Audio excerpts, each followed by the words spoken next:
If you're still at the point where you don't have anything written for your Otzi essay, don't panic. It's not too late. Your teachers are here to help you. What you will need to do is go into Google Classroom and click on the Classwork tab.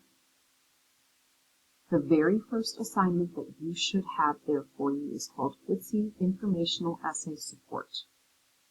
Click on it and open it up. In this document, you will find a single assignment that has everything you need to complete the Otzi essay start to finish. If this document has been assigned to you, you don't need to worry about any of the other Otzi assignments that we've done so far. You can disregard them and focus on only this assignment.